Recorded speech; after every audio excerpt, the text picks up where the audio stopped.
بسم الله الرحمن الرحيم. أهلا بكم أبنائي وبناتي طلبة سنة تالتة. النهاردة إن شاء الله هنبدأ في الليسن 1 الدرس الأول من يونت 3 من الوحدة التالتة. نبدأ بالكلمات المهمة. hero hero بطل. brave brave شجاع. strong strong قوي. kind kind عطوف أو طيب. smart smart ذكي. firefighter firefighter رجل إطفاء. swimmer swimmer سباح. ladder ladder سلم متنقل. owner owner شرف أو فخر، وكلمة owner الاتش سايلنت لا تنطق. fire alarm fire alarm إنذار حريق. fire truck fire truck عربة المطافي. courage courage شجاعة.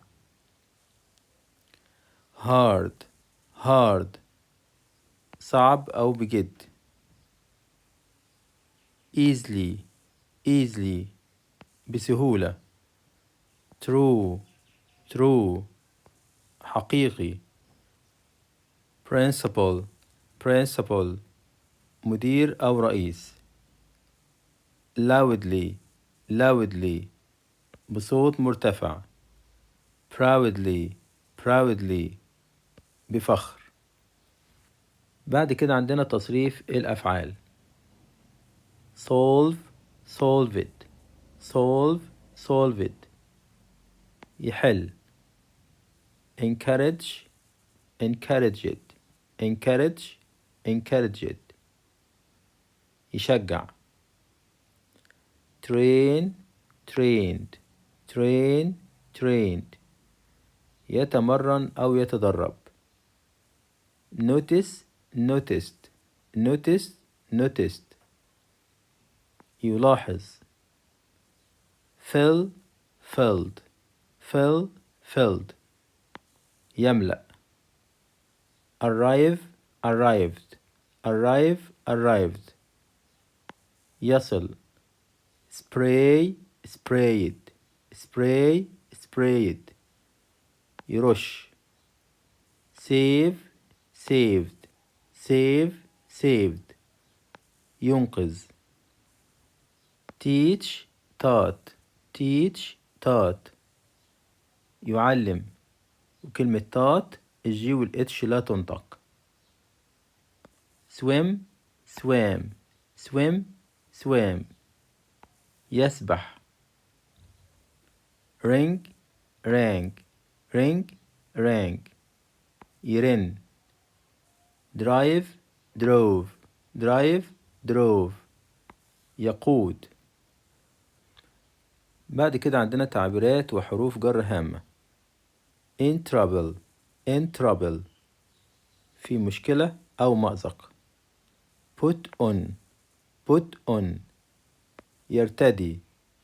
put out put out يطفئ النار.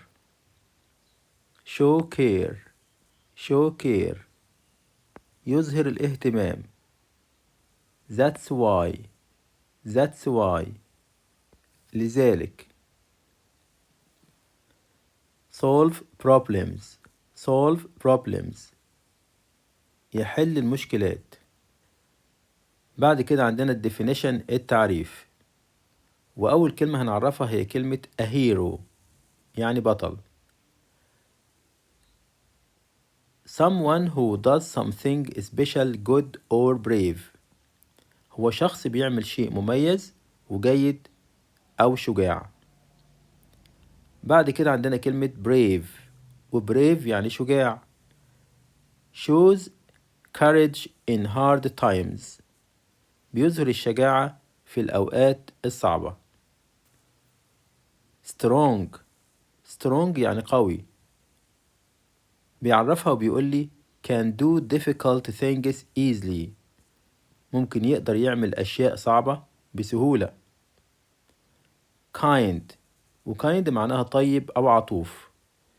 being nice and caring about others، يعني شخص بيكون لطيف ومهتم بالآخرين. smart، وsmart معناها ذكي. solves problems well، الشخص ده بيقوم بحل المشاكل بطريقة جيدة. بعد كده عندنا نقاط هامة على نصوص الاستماع والقراءة، وهنا بنتعرف على أهم الأفكار والجمل اللي جت في الدرس. فأول جملة بيقول لي خالد is a brave firefighter، يعني خالد هو رجل إطفاء شجاع. He puts on his helmet and uniform every morning، وهو بيرتدي الخوذة بتاعته والزي الخاص برجل الإطفاء every morning، كل صباح. When the fire alarm rang loudly، ولما إنذار الحريق يرن بصوت عالي، خالد jumped into the fire truck، خالد بيقفز في عربة المطافي.